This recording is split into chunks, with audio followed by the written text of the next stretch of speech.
പ്രിയമുള്ളവരെ, വിശുദ്ധ ബൈബിളിനെ ആസ്പദമാക്കിക്കൊണ്ട് ഞങ്ങൾ സംരക്ഷണം ചെയ്യുന്ന ഒരു ചാനലാണ് ബൈബിൾ വചനങ്ങൾ എന്ന ഈ ചാനൽ.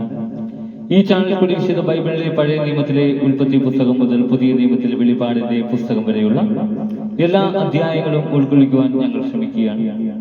ഈ ദൈവ വചന ഭാഗങ്ങൾ കേൾക്കുന്ന എല്ലാവരും ലോകത്തിൽ ശാന്തിയും സമാധാനവും നന്മയും ഉണ്ടാകുവാൻ വേണ്ടി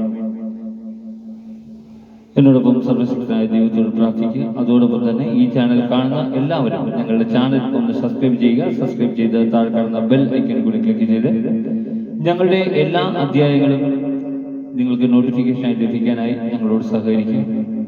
പുതിയതായി കേട്ടു തുടങ്ങുന്നവർ ഉൽപ്പത്തി പുസ്തകം 1 മുതലുള്ള എല്ലാ അധ്യായങ്ങളും കേട്ട് ദൈവാനുഗ്രഹത്തിനായി പ്രാർത്ഥിക്കുക. ഒപ്പം എനിക്ക് വേണ്ടി കൂടി സർവശക്തനായ ദൈവത്തോട് പ്രാർത്ഥിക്കുക. നിങ്ങളെവിടെയും പ്രാർത്ഥന നിർഭരമായ സഹകരണം തുടർന്ന് സഭയെ പ്രതീക്ഷിച്ചുകൊണ്ട് ഇന്ന്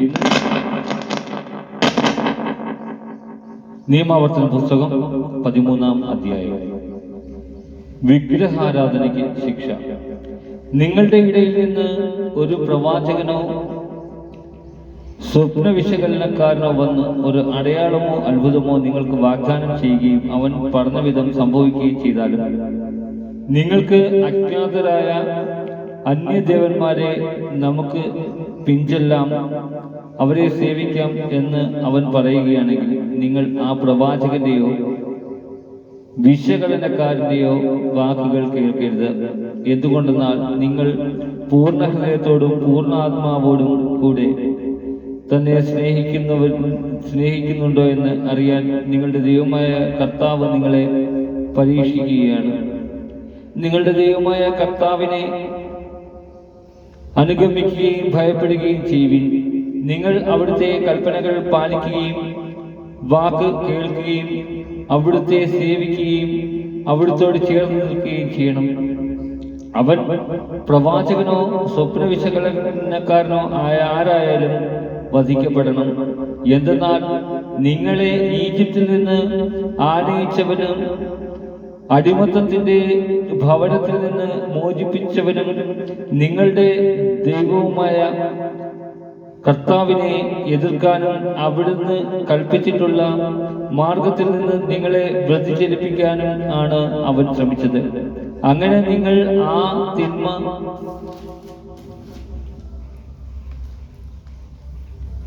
നിങ്ങളുടെ ഇടയിൽ നിന്ന് നീക്കിക്കളയണം. നിന്റെ സഹോദരനോ മകനോ മകളോ നീ സ്നേഹിക്കുന്ന നിന്റെ ഭാര്യയോ ആത്മസുഹൃത്തോ നിനക്കും നിന്റെ പിതാക്കന്മാർക്കും അജ്ഞാതരായ അന്യദേവന്മാരെ നമുക്ക് സേവിക്കാം എന്ന് പറഞ്ഞ് രഹസ്യമായി നിന്നെ വശീകരിക്കാൻ ശ്രമിച്ചെന്ന് വരാം. ആ ദേവന്മാർ നിനക്ക് ചുറ്റും അടുത്തോ അകലെയോ വസിക്കുന്ന ജനതകളുടെ ദേവന്മാരായിരിക്കാം. എന്നാൽ നീ അവന് സമ്മതം നൽകുകയോ അവനെ ചെവിക്കൊള്ളുകയോ അരുത്. അവനോട് കരുണ കാട്ടരുത്. അവനെ വെറുതെ വിടുകയോ അവന്റെ കുറ്റം ഒളിച്ചു വെക്കുകയോ ചെയ്യരുത്. അവനെ കൊല്ലുക തന്നെ വേണം. അവനെ വധിക്കാൻ നിന്റെ കരമാണ് ആദ്യം ഉയരേണ്ടത്, പിന്നീട് ജനം മുഴുവന്റെയും. അവനെ നീ കല്ലെറിഞ്ഞു കൊല്ലണം. എന്തെന്നാൽ അടിമത്തത്തിന്റെ ഭവനമായ ഈജിപ്തിൽ നിന്ന് നിന്നെ രക്ഷിച്ച നിന്റെ ദൈവമായ കർത്താവിൽ നിന്ന് നിന്നെ അകറ്റാനാണ് അവൻ ശ്രമിച്ചത്. ഇസ്രായേൽ ജനം മുഴുവൻ ഇത് കേട്ട് ഭയപ്പെടും. മേലിൽ ഇതുപോലുള്ള ദുഷ്കൃത്യങ്ങൾക്ക് ആരും ഒരുങ്ങുകയില്ല. നിങ്ങൾക്ക് വസിക്കാൻ നിങ്ങളുടെ ദൈവമായ കർത്താവ് തന്നിരിക്കുന്ന പട്ടണങ്ങളിൽ ഏതിലെങ്കിലും നിങ്ങളുടെ ഇടയിൽ നിന്ന് പുറപ്പെട്ട ഹീനരായ മനുഷ്യർ ചെന്ന് നിങ്ങൾ അറിഞ്ഞിട്ടില്ലാത്ത അന്യദേവന്മാരെ സേവിക്കാം എന്ന് പറഞ്ഞ് പട്ടണ നിവാസികളെ വഴിതെറ്റിച്ചതായി കേട്ടാൽ അതിനെപ്പറ്റി അന്വേഷിക്കുകയും പരിശോധിക്കുകയും സൂക്ഷ്മമായി വിചാരണ നടത്തുകയും ചെയ്യണം.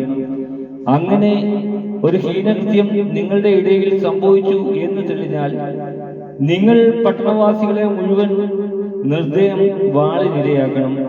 ആ പട്ടണത്തെ സകല ജീവികളോടും കൂടി നശിപ്പിക്കണം. അവിടെയുള്ള സമ്പത്തെല്ലാം പൊതുസ്ഥലത്ത് കൂട്ടിയിട്ട് ആ പട്ടണത്തോടൊപ്പം ദഹനബലിയായി നിന്റെ ദൈവമായ കർത്താവിന് അർപ്പിക്കണം. അത് എന്നേക്കും ഒരു നാശകൂമ്പാരമായിരിക്കും. അത് വീണ്ടും പണിയപ്പെടരുത്. ശപിക്കപ്പെട്ട ആ വസ്തുക്കളിലൊന്നും എടുക്കരുത്. അപ്പോൾ കർത്താവ് തന്റെ ഉഗ്രകോപത്തിൽ നിന്ന് പിന്തിരിഞ്ഞ് നിങ്ങളോട് കരുണ കാണിക്കും. നിങ്ങളിൽ അനുകമ്പ തോന്നി നിങ്ങളുടെ പിതാക്കന്മാരോട് വാഗ്ദാനം ചെയ്തിട്ടുള്ളതുപോലെ നിങ്ങളെ അവിടുന്ന് വർദ്ധിപ്പിക്കും. അതിനുവേണ്ടി നിങ്ങളുടെ ദൈവമായ കർത്താവിന്റെ വാക്ക് കേൾക്കുകയും അതിന്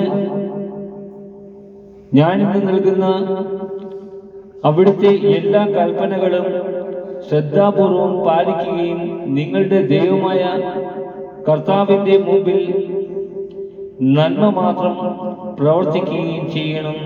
നമ്മുടെ കർത്താവായ മിശിഹായ്ക്ക് സ്തുതി.